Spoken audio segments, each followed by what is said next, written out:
Hi guys, Kellan and I spend all of our time trying to figure out how to navigate complicated cannabis challenges. Today, we're excited to bring to you a solution for your accounting needs. Navigating 280E, keeping clean books, and providing financial and accounting advice is a massive headache for so many businesses. End to End is a team of CPAs with backgrounds from the big public firms that specialize in the cannabis industry. End to End is offering a no-cost consultation if you tell them the dime sent you. That's right, free accounting advice. Go to n2nadvisors.com now to take advantage of this. That's N, the number 2, NADVISORS.com to get free accounting advice now. Let's talk about Anchor. If you haven't heard about Anchor, it's the easiest way to make a podcast. Let me explain. It's free. That's right. No more excuses. Get your lazy ass off the couch. Go start a podcast. There's the creation tool that allows you to record and edit your podcast right from your phone or computer. Once again, no more excuses. Anchor will distribute your podcast for you so it can be heard on Spotify, Apple Podcasts, and many more. Couldn't be easier. Even better, you can make money from your podcast with no minimum listenership. That's right. They're paying us for this ad. Thank you very much, Anchor. Download the free Anchor app or go to anchor.fm to get started now. This is The Dime, a 10-minute dive into the cannabis and hemp industry through trends, insights, predictions, and tangents. Welcome, everyone. This is the week of September 3rd. This is The Dime. This week, we're talking about something that is near and dear to our heart, the legacy market. We have mentioned the legacy market before. Kellan, sometimes we refer to it as the traditional market. The legacy market, when referenced in cannabis industry, are cannabis companies who are considered pre-legislation companies. Kellan, do you agree with this term, that that's how they should be described? And if not, can you share some more details about the illicit market? Just so we're on the same page, traditional legacy, this is the black market, right? This is literally people selling a Schedule 1 narcotic without a license to sell said Schedule 1 narcotic. So just so we're all on the same page, and that is what the legacy market is, right? Is people selling things without any licenses and the government knowing about it. And so as far as its importance to the industry, I mean, it is the only reason the industry is around right now, right? Is because there was a thriving black market for the last 50 years.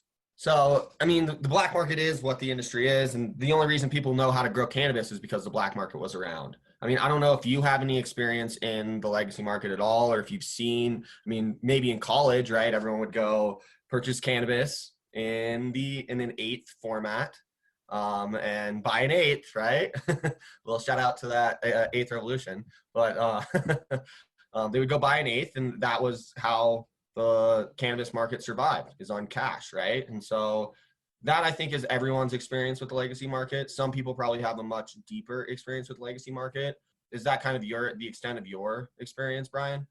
Yeah, well, here in New York, for sure, right? We only have the medicinal side, and from my experience, it's predominantly with the traditional legacy market. I have buddies in New York City who get it from the traditional market, and it's a crazy service. A guy shows up with a backpack full of stuff, and it's like a very professional style delivery service. And I wonder how quickly that will change as New York comes on board with new regulations, because we've seen it in California where the legacy market is still thriving.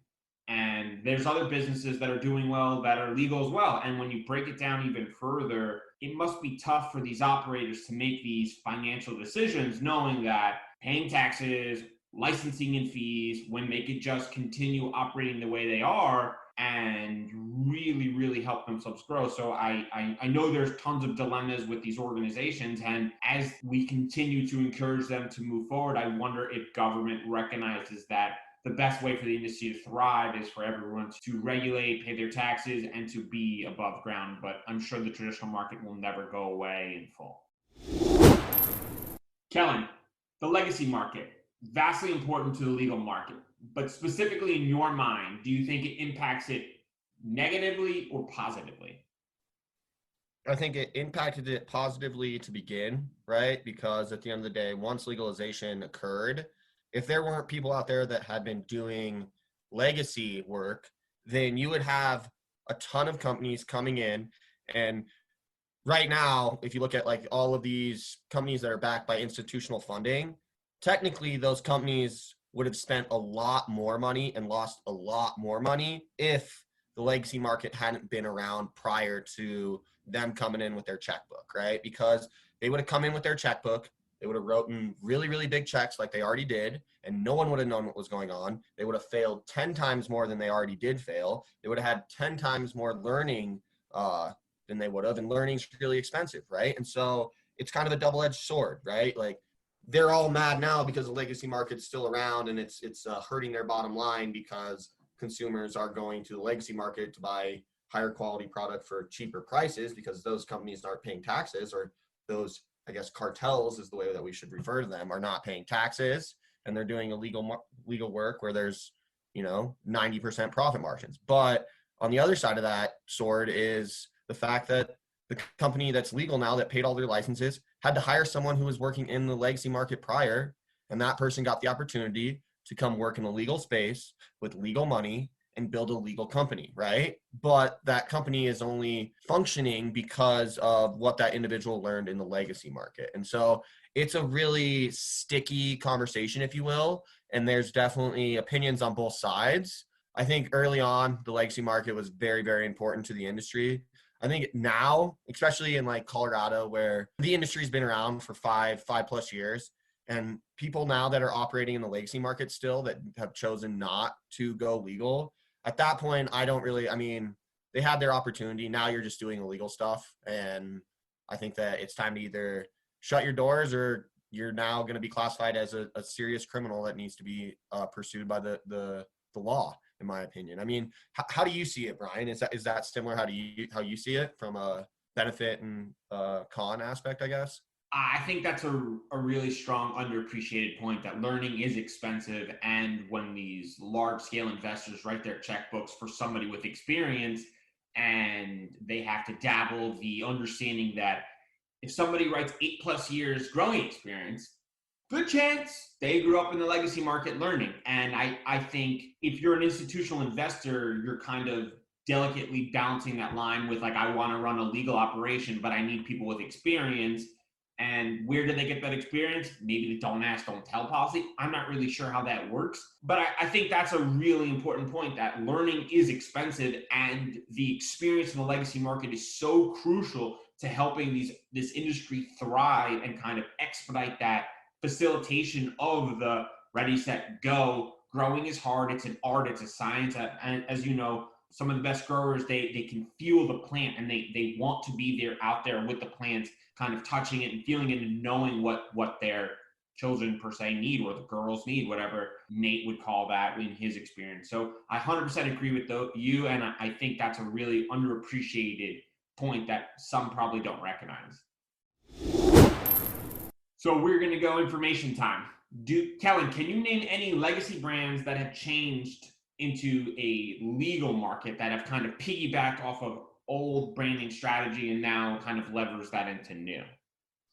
I do know a couple companies that have. I'm hesitant to name names or anything like that, but yeah, the short answer is I'm definitely aware of a lot of companies that use similar sales strategies. At the end of the day, high quality material from a flower perspective will always sell, and a lot of people understand that, right? And so you see there's kind of two different approaches from the cannabis space, if you will, that you have, and it's either small boutique high quality, right, which is these really indoor super controlled environments that produce very high end bud, if you will, and that's what they're going after, is that high end, really dense, beautiful looking bud, almost like they're growing roses, right? And then the other side of the coin is people that are just growing it for money, right, as an agricultural crop. They're planting as many acres as the state will let them, and it's all outdoors. It's as cheap as they can grow it, and it's probably all going to extract, right? And so they're just growing a crop outside, and that's what they're pursuing from an extraction perspective, right? And so both of those kind of models were taken from the legacy market and now applied to the legal market. And this is why we have really high-end bud and those kind of companies, as well as vape cartridges and all of the edibles out there and all of these really cool sublinguals and tinctures and sprays and lotions, all of those are directly tied to the ability of people to take all this outdoor crop and extract it into the active chemicals in the plant, right? Which is the THC and the terpenes and that whole entourage effect, right? And so both of those and all the products are definitely rooted in the legacy market. I mean, do you see it the same way, Bryan? Absolutely. Absolutely. Prediction time. Today, 45 announces cannabis is legal. What happens to the legacy market tomorrow? Nothing. It dies in a year, though. The legacy market is only around because it is illegal to cultivate cannabis in New York and all of these East Coast states, period.